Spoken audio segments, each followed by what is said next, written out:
Jesus, ele disse esta frase, né, que brilhe a vossa luz, para que os homens vendo as vossas boas obras glorifiquem ao vosso Pai que está nos céus. Ele disse isso logo que ele desceu do alto do monte e começou a fazer o sermão da montanha. O que ele havia dito antes foi simplesmente que nós somos o sal da terra. Sois o sal da terra. Se o sal não serve para salgar, para que serve senão para ser jogado fora? Então nós sempre achamos graças e brincamos, né? Que só o sal realmente só tem valor se for colocado no alimento, se ele virar tempero. Porque enquanto ele está na prateleira, não vale nada. A gente não sente o sal. E a outra coisa também importante quanto ao sal é que ele não pode ser pouco, porque senão fica insosso. Sem sal significa sem graça. E se põe muito sal, também fica insuportável. Se é muito salgado. Nossa, isso é salgado. Depois ele fala da luz, ele fala da lei, ele fala de como é que nós devemos nos relacionar. O Sermão da Montanha é uma síntese de todo o Evangelho do Cristo. Na realidade é o começo da tarefa dele. Antes disso ele tinha expulsado os vendilhões do templo, tinha transformado água e vinho em Caná da Galileia, mas ele começa mesmo os ensinamentos do Sermão da Montanha e depois o resto é como se fosse um desdobramento. Ele vai sempre explicando através das parábolas. Mas o que significaria isso? Que brilhe a vossa luz, para que os homens vendo as vossas boas obras glorifiquem a Deus vosso Pai que está nos céus. A gente teria que perguntar em primeiro lugar o seguinte: para quem é que ele estava falando? Por exemplo, aqui eu estou conversando com você, estou falando. Para quem é que eu estou falando? Eu estou falando para esses corpos que estão sentados nessas poltronas, ou estou falando para outra coisa, para outra entidade? Então, aqui nós precisamos de uma introdução, uma explicação. Se vocês pegarem as Escrituras, vocês vão verificar que tem lá na Gênesis, capítulo 1, que Deus criou o homem. É a criação do homem. Deus criou o homem, a sua imagem e semelhança os criou, macho e fêmea os criou. É assim que é no original.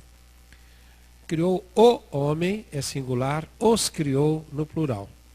Então é o que nós em Espiritismo chamamos de criação do princípio inteligente, é a criação do Espírito. Deus criou o homem, a sua imagem e semelhança. Então, dá para cada um conscientizar agora que foi criado a imagem e semelhança de Deus? Se você foi criado a imagem e semelhança de Deus, preste atenção numa coisa.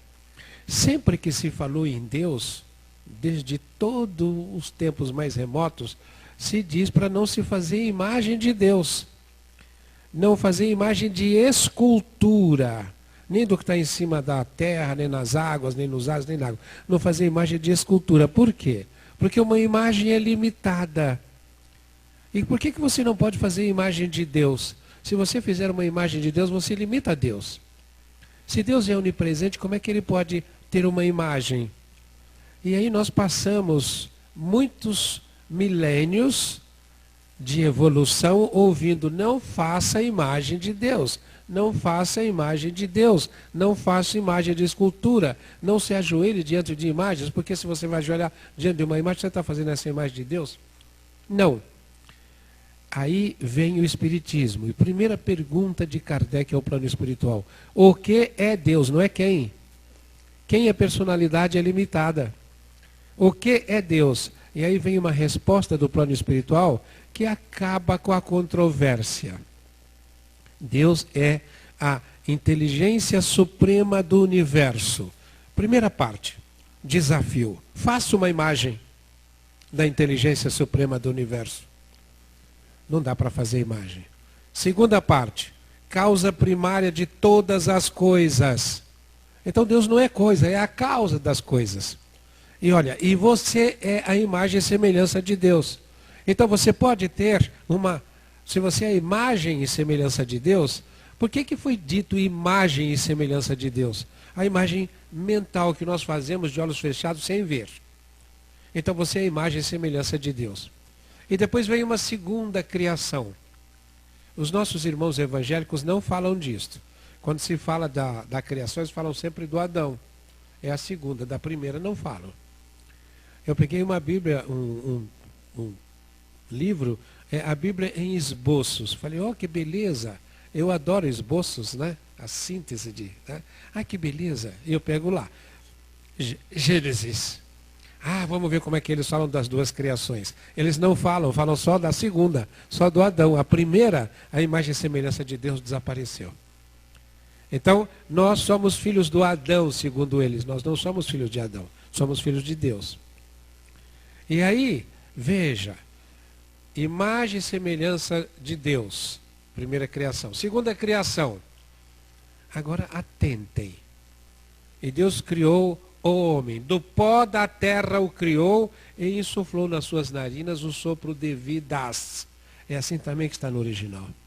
Vidas, e não de vida, como está em algumas traduções. Sopro de vidas. Ora, Deus insufla nessa segunda criação a primeira, perceberam agora? O sopro de vida. Sopro de vida é a imagem e semelhança de Deus. Dá vida para a matéria. E cria essa segunda criação, é feita de quê? Do pó da terra. É com isto que eu estou falando, se eu levar em consideração os corpos que estão aqui presentes. É com a imagem e semelhança de Deus que eu estou falando, se eu fechar os olhos e esquecer vocês, eu começar a me dirigir à divindade que existe em cada um. Perceberam? E quando Jesus vem e diz assim, que brilhe a vossa luz, ele está falando que a imagem e semelhança de Deus possa esplender em você. Porque essa segunda criação, que é feita do pó da terra, o criou, mais tarde na própria Escritura está escrito assim, tu és pó e em pó te tornarás. A Igreja Católica até tirou esse versículo e o usa como uma frase do ofício da encomendação dos mortos. Tu és pó e em pó te tornarás. Então não é a imagem e semelhança de Deus que está no caixão. É o pó que vai se tornar pó. Aí nós ficamos com a consciência que só o Espiritismo pode nos trazer agora.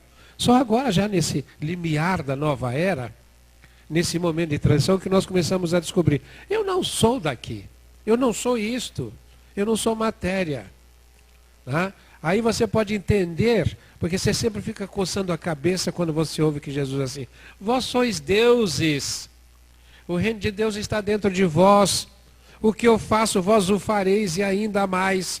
Como ainda mais do que você, Senhor? Quando você chegar a fazer o que eu estou fazendo, eu já estou sendo um Cristo solar.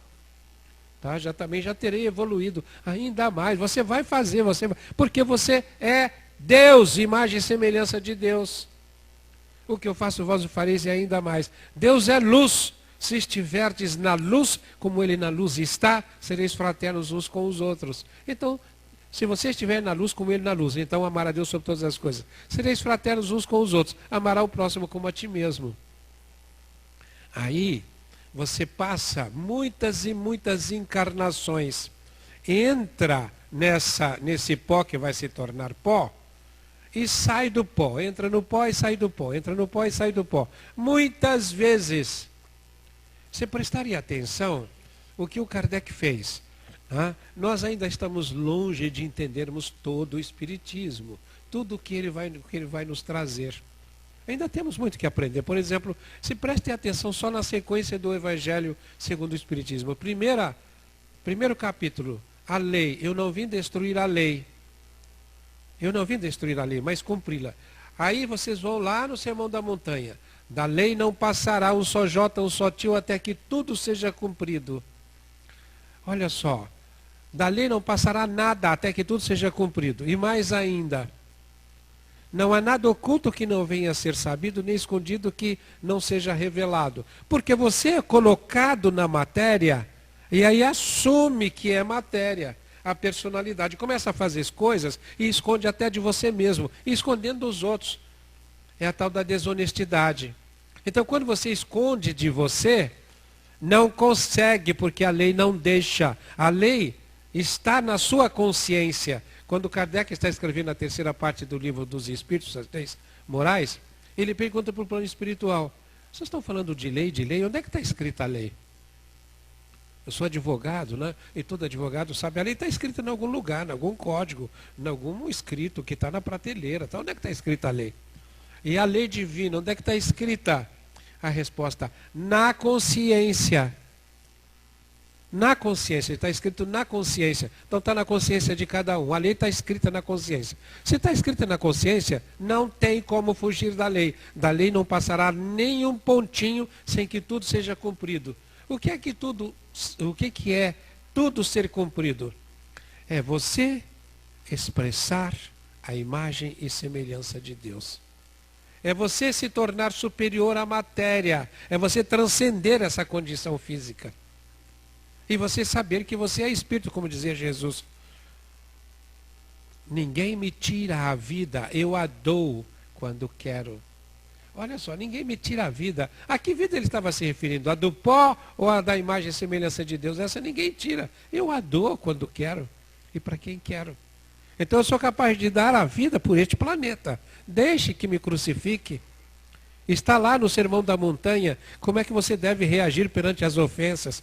Como é que você deve perdoar 70 vezes 7? E depois que ele faz isso, que ele explicita a tarefa de cada um de nós no Sermão da Montanha, ele passa a vida inteira explicando, destrinchando aquilo. E depois ele passa 3 anos, melhor, 3 dias, exemplificando. Olha, agora você é preso, vou mostrar para vocês como é que se faz.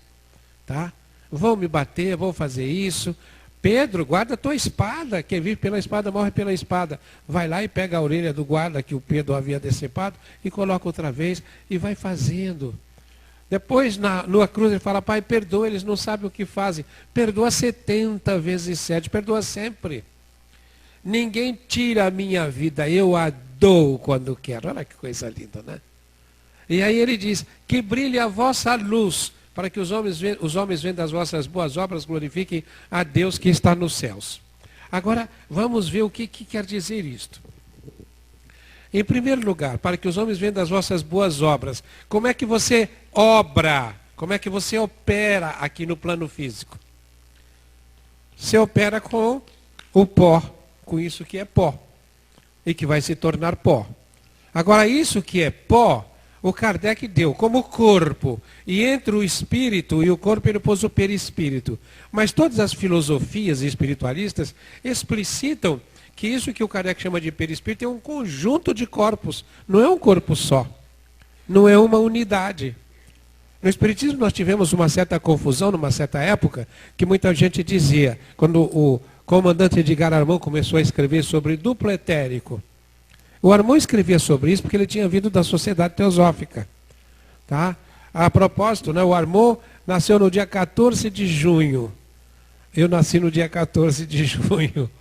O Armand tinha um problema de erisipela na perna esquerda. Eu tinha um problema de erisipela na perna esquerda.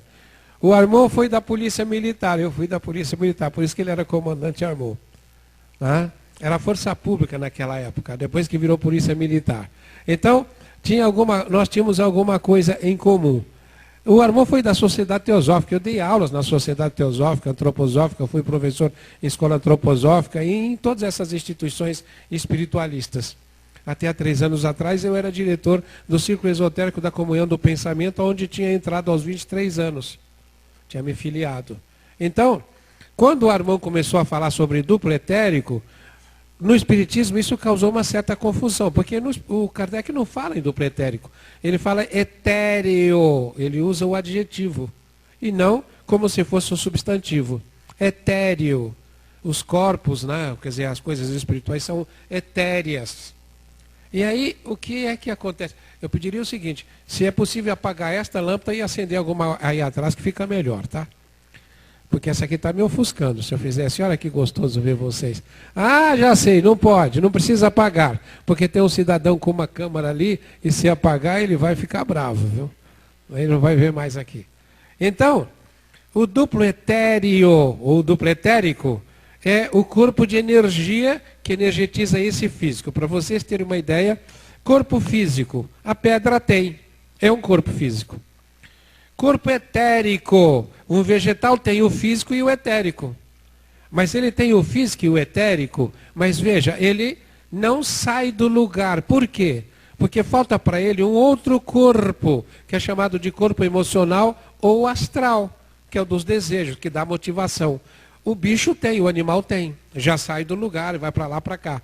Mas falta ao animal um outro corpo, que é a mente, que faz pensar, ter passado, presente, futuro, programação, projeto e tal. O homem tem. Então, físico, etérico, astral e mental, também os 4 reinos da natureza, tem a ver com isso, com a maneira de manifestar. Agora o homem, além disso, ele tem corpos espirituais, que ele é um espírito. Os corpos espirituais são corpos superiores, chamados de corpos de evolução. E físico, etérico, astral e mental, chamados de corpos de expressão. A cada vida nós temos que fazer isto. Na antroposofia, por exemplo, a gente aprende, coisa que já está se tornando meio cediz, todo mundo está começando a aprender isto. E na pedagogia antroposófica, por exemplo, eu dei aula lá, a gente aprende. Aos 7 anos acontece uma coisa, aos 14 começa a puberdade, aos 21 você é declarado de maioridade. Por quê? Porque nasce o corpo mental. Você é capaz de pensar. Até lá não.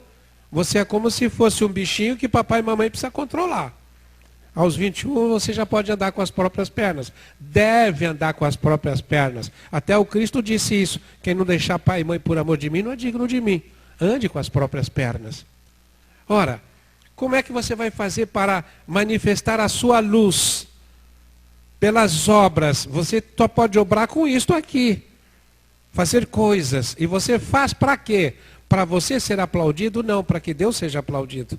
É Deus em você. Você faz para a imagem e semelhança de Deus que está em você. E que está nos outros. E que está no universo. Para Deus que está no universo. É isso que significa que brilhe a vossa luz para que os homens vejam as vossas boas obras. Para você obrar no físico, no campo material, você precisa de um corpo físico. Com o etérico, que é a sua fonte de combustível. E com o astral, que é a motivação. O mental, que te dá a capacidade de pensar e fazer as coisas. Acontece o seguinte. Se você só obra sem um controle emocional, você está fazendo como se fosse um bicho. Que não tem controle. E você precisa aprender a pensar, a sentir e a agir. Olha só. O agir físico-etérico, o sentir astral, o pensar é o mental. Então você precisa aprender a pensar. E como é que você aprende a pensar? Conhecereis a verdade, ela vos libertará. A verdade vai te libertar de quê? Olha só do que a verdade vai nos libertar. A verdade nos liberta da seguinte coisa. Porque você, para manifestar a imagem e semelhança de Deus e para fazer brilhar a sua luz, você precisa de muitas encarnações. O primeiro capítulo do Evangelho fala da lei, que está na consciência. O segundo capítulo fala do reino do Cristo. Meu reino ainda não é desse mundo.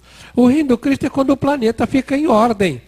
Como nós estamos caminhando para uma transição. Quando nós formos capazes de viver a lei. Você vivendo a lei, vai trazer o reino do Cristo. Mas para fazer isso, o que você precisa? Transformar o planeta. De planeta que ele é, de provas de expiação, num planeta de regeneração. Um planeta superior. Então precisa de seres superiores. É o terceiro capítulo. Na casa do meu pai há muitas moradas. Mas para você chegar lá, você tem que fazer o quê? Nascer muitas vezes. É que vem o quarto capítulo. Ninguém pode ver o reino dos céus, senão nascer de novo. O que é você ver o reino dos céus? É manifestar a imagem e semelhança de Deus que está em você. E para isso você precisa encarnar, desencarnar, encarnar, desencarnar, encarnar, desencarnar. Agora, o que é que solidariza a sua vida? Você encarna e desencarna e vai ter que aprender tudo novamente? Não, porque existe uma solidariedade entre as encarnações, que é o karma, que traz o quê? Uma consequência, aquilo que semeardes, tu mesmo havereis de colher. Nós poderíamos falar, todas as pessoas cobram que eu escreva livros, eu não tenho nenhum livro escrito. Tem muita coisa falada. Se eu fosse escrever livro, um que eu escreveria seria a lei de Deus. E para mostrar como, falar, o que é a Constituição? A Constituição nós somos um. Aqui no Brasil também nós temos uma Constituição que parte do princípio federativo, uma unidade. E a federação tem vários estados, várias outras unidades. Cada estado tem os seus municípios. E então nós temos leis particulares dos municípios, dos estados, mas nenhum deles pode ferir a Constituição. Se ferir, pode ser arguido de inconstitucionalidade e deixa de valer. Então existe uma Constituição cósmica. Nós somos um. Eu e o Pai somos um. Tá? E depois existe uma derivação, como existem também as constituições particulares. E essas constituições não podem infringir perdoa 70 vezes 7, anda uma segunda milha, não matarás, não adulterarás, não... Quer dizer, todos os princípios que Jesus vem e diz, são artigos de lei. Da lei não passará um só jota, um só tio, até que tudo seja cumprido, a lei vai ser cumprida. Imagine se Deus, que é a causa primária de todas as coisas, vai fazer leis que não sejam cumpridas. Serão cumpridas sim. E o que é o cumprimento da lei? É você manifestar a sua divindade. E como é que você vai manifestar a sua divindade? Entrando na carne muitas vezes. E como é que você entra na carne? Com um propósito. Você está no plano espiritual, vamos admitir que você não está no astral inferior, você está no astral superior. E você vai reencarnar. Então qual é o propósito? Eu vou chegar lá, eu vou espiritualizar cada célula do meu corpo, o meu coração, meu pâncreas, meu rim, meu fígado. Eu vou espiritualizar as pessoas que passarem pelo meu caminho. Eu vou espiritualizar o ar que eu respirar. Eu vou levar para a matéria a força do Espírito. Eu terei o poder sobre a matéria. Eu vou exercitar aquilo que Deus disse para o Adão, lá no paraíso, lá no Éden. Adão, vem cá. Olha, você tem poder sobre todas as coisas. Está lá escrito. E diz lá, dê nome para as coisas. Tem tudo isso aí, dê nome. E diz lá, aquilo que o homem falava, isso ficava sendo. Então, pelas tuas palavras sereis justificados, pelas tuas palavras sereis condenados. De nenhuma palavra frívola que disseres, você te livrarás das consequências no dia do juízo. São palavras do Cristo no Sermão da Montanha. Então a gente tem que tomar cuidado até com o que fala. E o olho... Se o teu olho tiver luz, o teu corpo será são. Mas se a luz dos teus olhos forem trevas, quão grandes serão as suas trevas. Você tem que aprender a ver a luz de Deus no mundo. A ver tudo. Isso faz parte da lei. Um outro livro que eu escreveria seria Verdades Essenciais. Então, quais são as verdades essenciais? Uma delas é essa que eu estou dizendo aqui. Sempre que a gente precisa tomar cuidado. Você é dois. Você é dois. Então eu falo, você é pó e luz. O que você quer considerar-se? O pó ou a luz? A sua vida muda completamente dependendo do foco que você coloque. Você é luz, significa você é eterno, você é espírito, você é filho de Deus. Você é uma luz em expansão. Você é pó. Eu sou uma desgraça. Eu sou filho do meu pai, que é isso, que é aquilo. Eu sou isso, eu sou pobre, eu sou rico, eu sou feio, eu sou bonito. Agora, se você se considera luz, você olha para o corpo, é bacana, você toma cuidado. Se não é bacana, você toma cuidado. Você sabe que isso tudo é transitório. Ah, minha fortuna, eu sou rico. Aí você vai pensar na palavra do rico e insensato. Louco, esta noite pedirei a tua alma e aquilo que ajuntaste para quem será? Então você vai aprender a viver. O que é brilhar a sua luz? É fazer brilhar a eternidade que há em você. E como é que você faz isto? Fazendo tudo que o Cristo mandou, agindo de acordo com a lei. Porque dali não passará um só jota, um só tio, até que tudo seja cumprido. Como é que a lei vai ser cumprida? Aquilo que semeares, tu mesmo havereis de colher. A lei de consequência te traz o raciocínio. Puxa, pisei na bola, por isso que eu estou sofrendo assim. Nossa, perdi minha vida. Olha o que eu fiz comigo. Aí você descobre que não perdeu coisíssima nenhuma, porque você é eterno. Você só estragou uma oportunidade e incorporou alguma coisa que você vai ter que ressarcir para que o universo continue harmonioso. Aquilo que você semeia, você vai ter que colher. Então eu digo sempre, precisa tomar cuidado, que ninguém pode terceirizar a colheita. E essa frase, esse dispositivo da lei, é fantástico. Primeiro, você não pode terceirizar a besteira que você fez na sua consequência. Segundo, ninguém vai te roubar a consequência do que você fez de bom. É você que colhe o que você semeia. Não pode deixar de colher, graças a Deus, porque isso traz sabedoria. Como é que essa coisa é feita? Vou falar rapidamente, que o nosso tempo não é muito. Quando você morre, isso já é ensino de outras instituições espiritualistas que nós estamos incorporando tudo agora. Nós lideramos o projeto Unilux em São Paulo, que é a união de religiões.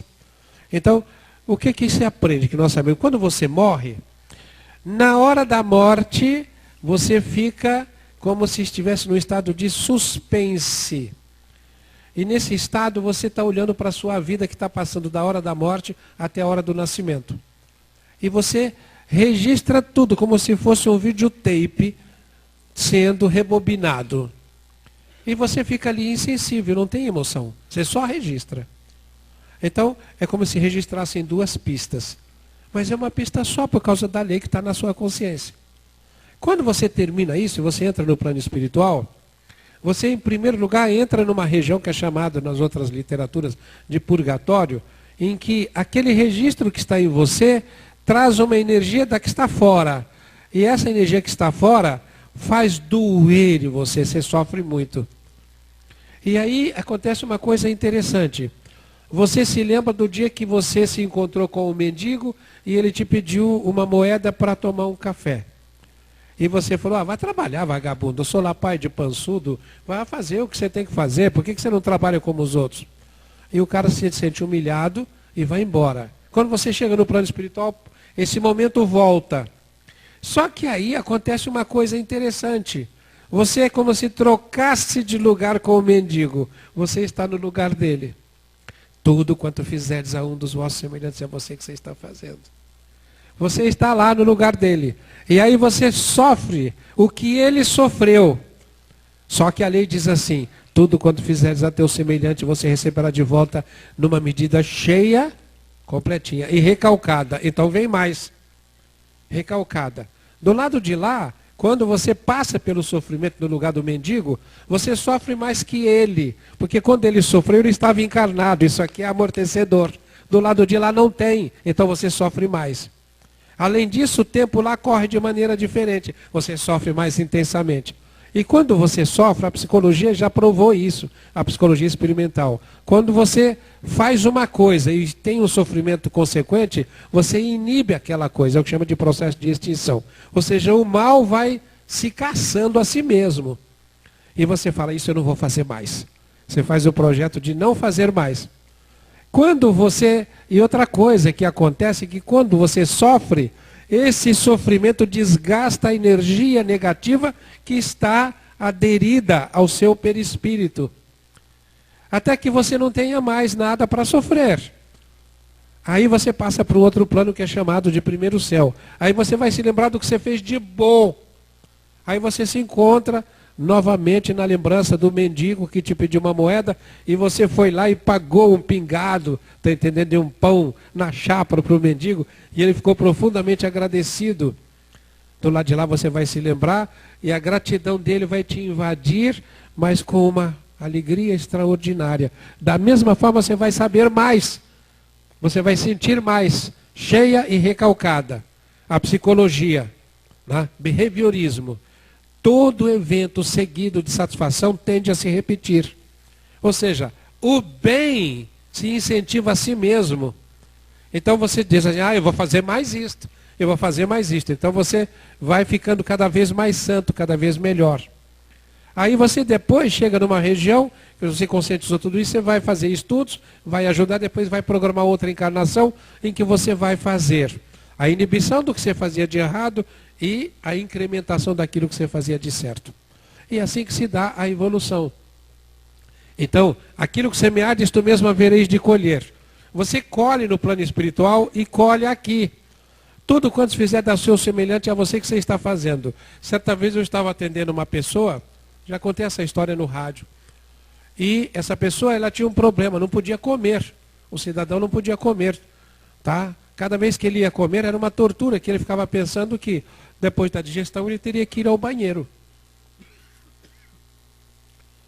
E quando ele ia ao banheiro era tortura, porque o colo retal, a última parte do reto, logo acima do ânus, era uma ferida só, até o ânus. Era uma ferida só.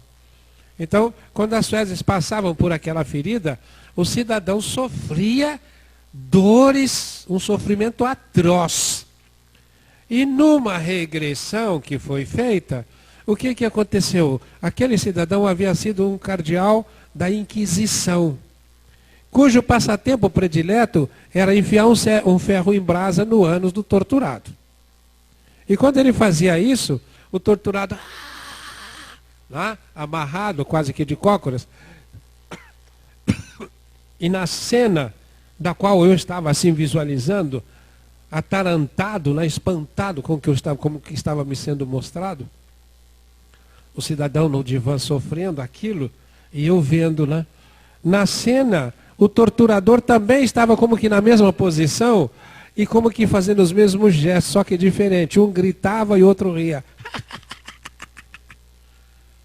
E o que acontecia? Aí é que veio a revelação mais extraordinária para mim. Do ânus e do reto, do torturado, é como se fizesse uma vibração que fazia assim, ó. Ia se fixando no reto perispiritual do torturador. E eu assim, meu Deus, essa história que você faz para o outro é para você que você está fazendo a nível espiritual, é na hora. Não é um negócio que vai acontecer depois, não. Fica registrado ali. E no plano espiritual, é claro que aquele torturador ia se lembrar com aquele registro que estava impregnado nele. É essa a impregnação. Quando você fala para o mendigo, vai trabalhar vagabundo, essa energia que você põe nele também fica registrada em você. E aí, ele vai fazer o projeto e quando volta para cá, vai passar pela prova que aquele cidadão estava passando. E aí as pessoas me perguntam, mas é só isso? Eu falei, não, não é só isso. Eu digo, não é só isso. E aí fica bonito demais quando eu pego e digo assim, olha, eu quero que Deus abençoe a todos vocês hoje. Eu quero que você vá com Deus. Deus te abençoe, vai com Deus. Na hora que você fala isso, você põe também uma energia em você. Porque tudo quanto fizeres ao teu semelhante é a você que você está fazendo. A coisa mais importante dessa história de que brilha a vossa luz é você descobrir que a maneira que você tem de fazer brilhar a sua luz é fazer brilhar a luz do outro. Rapidamente contar uma experiência pela qual eu passei.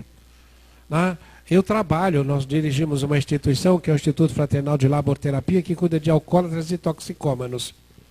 E depois de uma reunião, uma noite lá, em que eu tive que lidar com situações extremamente difíceis, eu fui para o meu consultório e deitei-me no sofá, nem para casa eu fui, porque eu não aguentava ir para casa. E fiquei rezando e não conseguia dormir. Porque havia uma multidão de entidades inferiores me cercando e olha só, com um ódio terrível. Eu falei, meu Deus do céu, por que isso? Eu preciso de ajuda. Quero dizer para vocês querem saber o que é enfrentar o demônio e todo o inferno? Vá tentar recuperar drogadito, viu? Vá lidar com o problema de drogas que existe no mundo hoje. E eu fiquei ali rezando e eu sabia, meu Deus, por que acontece isso? Eu sei que tem entidades superiores aqui porque podem me ajudar, mas o que está acontecendo? Aí eu vi aquele cerco de entidades inferiores em cima de mim, como se estivesse em cima de mim, querendo me triturar, mas no interior de cada uma delas foi emocionante. Como se tivesse no interior de cada uma daquelas entidades, como se fossem coisas terríveis, horripilantes, uma luzinha, como se fosse um LED. E era a luz que falava comigo. E a luz é como se dissesse assim, nós é que estamos trazendo eles até você. Não é para você responder a essa agressão que eles estão fazendo. É para você fazer com que nós consigamos aumentar a nossa luz para que eles parem de fazer o que estão fazendo. E você precisa responder isso. Nós trouxemos até você porque você tem a luz que pode dar para eles. Todo mundo que tem alguma luz vai ser atacado pelas trevas, porque as trevas estão atrás da luz. Uma coisa fantástica. Eu falei, meu Deus, Jesus falando, não resistais o mal, mas vencei o mal com o bem. Eu entendi melhor naquele momento. Ofereça, né, o outro lado da face, eu entendi melhor naquele momento.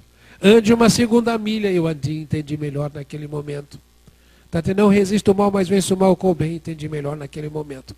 Veja, nós temos que responder com a luz até ao ataque das trevas. Porque isso que nós chamamos o ataque das trevas, não é ataque das trevas, é solicitação de luz da luz pequena que está lá, para que ela seja aumentada.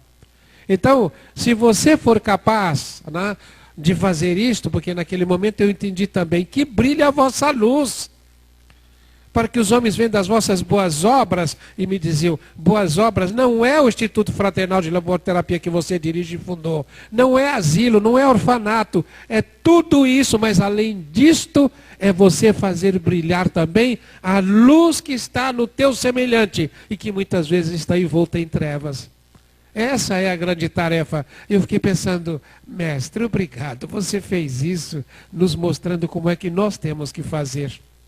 Eu queria encerrar dizendo que Deus permita que a luz de todos vocês possa brilhar cada vez mais, né? E que brilhe para que os homens vejam das vossas boas obras. Por exemplo, eu fiquei encantado com essa instituição, com esse prédio, com tudo isso que vocês estão fazendo aqui. Fiquei encantado com a introdução da música, do coral, do maestro, da orquestra. E fiquei me lembrando de uma vez em que eu participava de uma reunião como esta, mas de uma outra instituição espiritualista, em que nós tínhamos estrangeiros e havia um cidadão de habla castelhana, e que nós também cantamos. E quando terminou ele disse, né, quando ele foi fazer a peça dele, ele disse, el hombre a pedido ao Senhor, ele diz, o homem pediu ao Senhor, Senhor, tu tens tantas formas de falar conosco, e nós, Senhor, precisamos de uma forma para poder falarmos com os céus. Dá-nos, Senhor, uma linguagem para que possamos falar com o céu. E Deus deu ao homem a música. Que Deus possa abençoar você, viu, Tancredi, com todos aqueles que te acompanham. E que Deus possa abençoar todos vocês para que brilhe a vossa luz. Muito obrigado.